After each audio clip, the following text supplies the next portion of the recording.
नमस्ते बच्चों।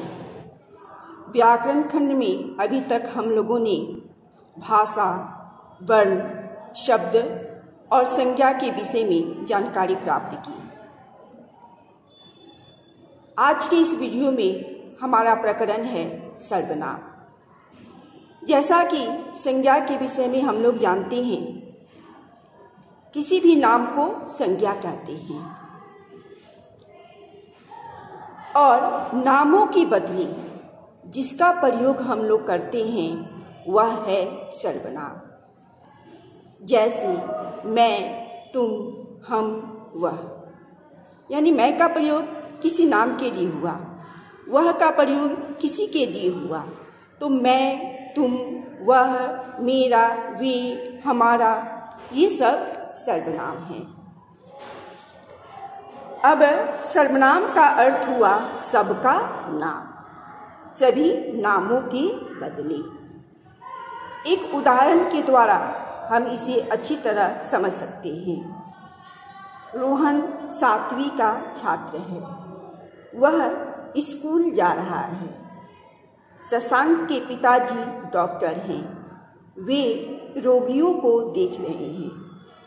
हम लोग देख रहे हैं कि यहाँ वह और वे जो अंडरलाइन किया गया है, यहाँ वह शब्द रोहन के लिए आया है और वे शब्द शशांक के पिताजी के लिए आया है।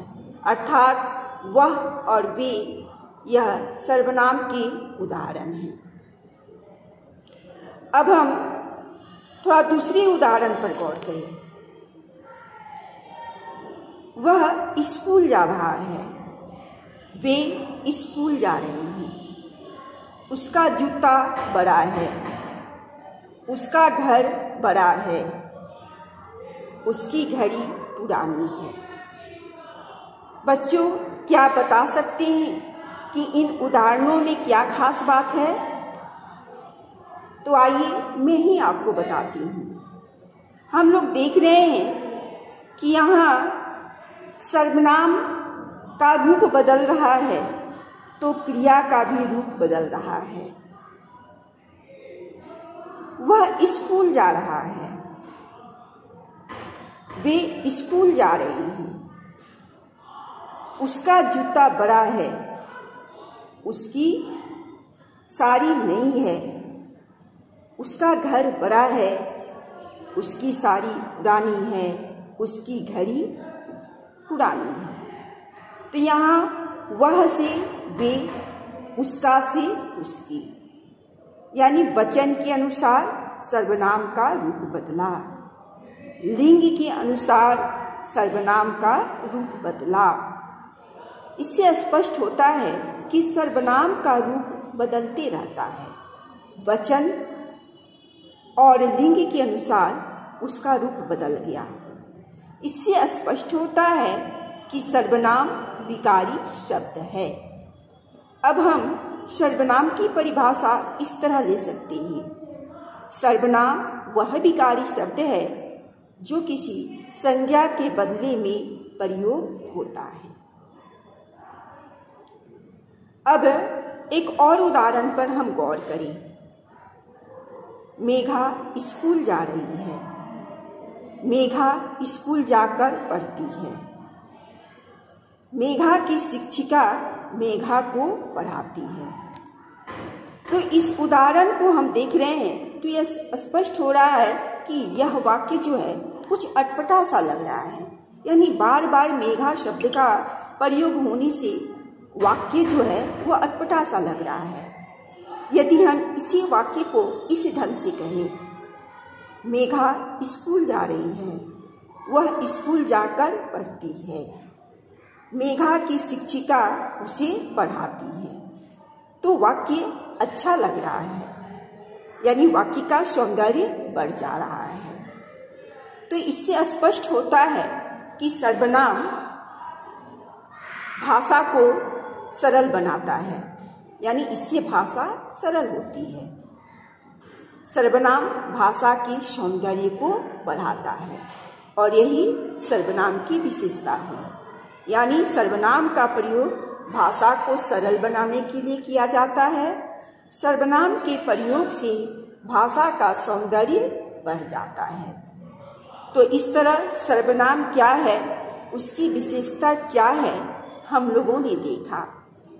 अब आइए इसके भेद पर हम लोग चर्चा करें। सर्वनाम के मुख्यतः 6 भेद विद्वानों ने बताए हैं। पहला भेद है पुरुषवाचक सर्वनाम, दूसरा है निश्चयवाचक सर्वनाम, तीसरा है अनिश्चयवाचक सर्वनाम, चौथा है प्रश्नवाचक सर्वनाम, पांचवा है संबंधवाचक सर्वनाम और छठा है निजवाचक सर्वनाम। अब आइए विस्तार से इन सर्वनाम के भेदों पर हम चर्चा करें। तो पहला हमारा भेद है पुरुषवाचक सर्वनाम, यानी जैसे स्पष्ट हो रहा है नाम से ही कि पुरुष के बदले अर्थात स्त्री पुरुष के नाम के बदले जिसका प्रयोग होता है वह है पुरुषवाचक सर्वनाम। या हम ऐसे भी कह सकते हैं जिस सर्वनाम का प्रयोग वक्ता, श्रोता तथा अन्य के लिए होता है उसे हम पुरुषवाचक सर्वनाम कहते हैं। या स्त्री पुरुष के नाम के बदले जिसका प्रयोग होता है उसे हम पुरुषवाचक सर्वनाम कहते हैं, जैसे मैं, तुम, वह। पुरुषवाचक सर्वनाम के भी 3 भेद हैं, उत्तम पुरुष, मध्यम पुरुष और अन्य पुरुष। उत्तम पुरुष मैं, हम, मध्यम पुरुष तुम, आप, अन्य पुरुष वह, वे, आदि। अब हम दूसरे भेद निश्चयवाचक सर्वनाम को देखेंगे, यानी जो सर्वनाम निश्चय का बोध कराए,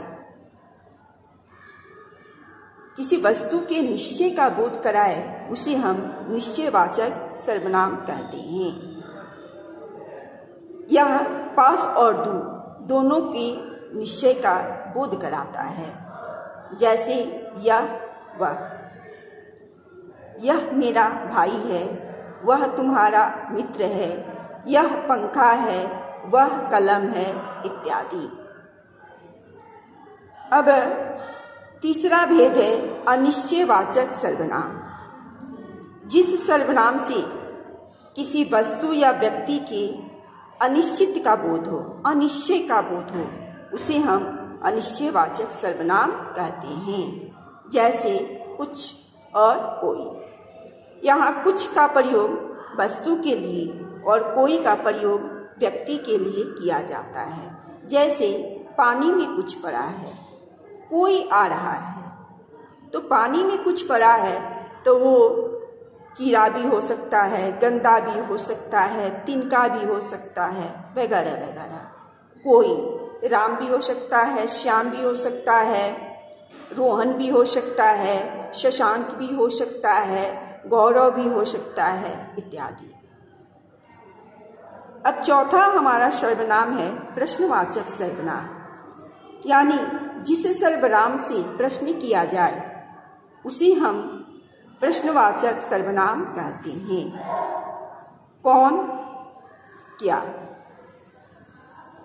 यहाँ कौन का प्रयोग व्यक्ति के लिए और क्या का प्रयोग वस्तु के लिए किया जाता है। बाहर कौन खड़ा है, तुम क्या खा रहे हो, इत्यादि। अब पांचवा हमारा सर्वनाम है संबंधवाचक सर्वनाम। जैसे नाम से ही संबंध बनाना यानी जोड़ना, यानी यह सर्वनाम वाक्य में प्रयुक्त दूसरे सर्वनामों के साथ संबंध बताता है, जैसे जो, सो। दरवाजे पर जो खड़ा है वो मेरा भाई है। जो लड़का बाहर टहल रहा है वो अभी अभी आया है। तो जो और सो यह जो है संबंध बताने का काम करता है। हमारा अंतिम सर्वनाम है निजवाचक सर्वनाम। निज का अर्थ है अपना, यानी जिस सर्वनाम का प्रयोग स्वयं के लिए होता है उसे हम निजवाचक सर्वनाम कहते हैं। जैसे आप, मैं आप खा लूँगा, यहाँ आप का प्रयोग स्वयं के लिए हुआ है। कभी कभी वाक्य में हम कहते हैं मैं स्वयं खा लूँगा, मैं खुद खा लूँगा, मैं खुद पढ़ लूँगा। तो यहाँ आप का प्रयोग किसी दूसरे के लिए नहीं बल्कि वक्ता के लिए ही हुआ है।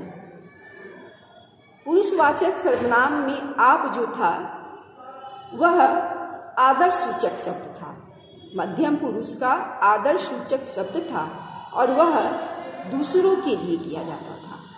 लेकिन निजवाचक सर्वनाम आप का प्रयोग स्वयं के लिए किया जाता है। तो बच्चों, इस तरह हम लोगों ने सर्वनाम के 6 भेदों को देखा और साथ ही साथ यह भी देखा कि सर्वनाम का रूप बदलते रहता है। सर्वनाम का रूप बदलते रहता है, यानी सर्वनाम मूल रूप में भी होते हैं और यौगिक रूप में भी। दूसरी तरफ लिंग और वचन के अनुसार भी सर्वनाम का रूप बदलता है, यानी सर्वनाम विकारी शब्द है। सर्वनाम से भाषा को सरल बनाया जाता है। सर्वनाम भाषा के सौंदर्य को बढ़ाता है।